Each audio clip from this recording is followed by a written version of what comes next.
It's like this. You just wanna do that, and then you wanna do a pogo jump right here, and boop, and boop, and boopity boop, and then you wanna mute. There's no feeling more intense than starting over. You wanna boop. If you deleted your homework the day before it was You due, wanna just get as up I right have, here. or if you left your wallet Don't at worry home about that. and you have to go Just back wanna after put the spending an jump. hour in the commute. And if you fall, just If you won some money at the quickly. casino and then put all your winnings on red but it came up black. And then boop. If you got your best shirt dry cleaned you, before a wedding and then immediately dropped you, food on it. then If you won an argument with a friend and then later discovered that they just returned to their original view. Starting over is harder than starting up. If you're not ready for that, like if you've already had a bad day, then what you're about to go through might be too much. Feel free to go away and come back. I'll be here. Alright, thanks for coming with me on this trip. I'll understand if you have to take a break at any point. Just find a safe place to stop and quit the game. Don't worry, I'll save your progress, always, even your mistakes. This game is a homage to a free game that came out in 2002, titled Sexy Hiking.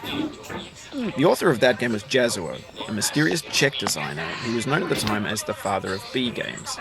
And B games are rough assemblages of found objects.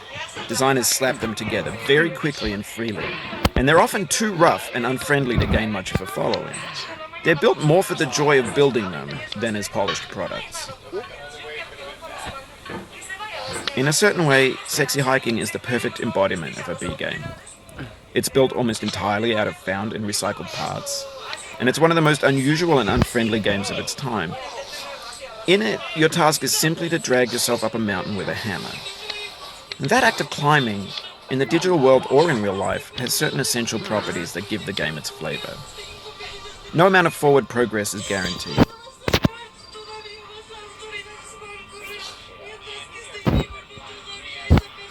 Some cliffs are too sheer or too slippery, and the player is constantly, unremittingly in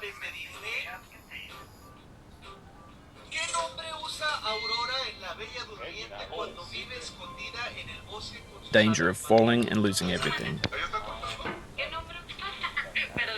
Anyway, when you start Sexy Hiking, you're standing next to this dead tree that blocks the way to the entire rest of the game. It might take you an hour to get over that tree, and a lot of people never got past it. You prod and you poke at it, exploring the limits of your reach and your strength, trying to find a way up and over. And there's a sense of truth in that lack of compromise. Most obstacles in video game worlds are fake.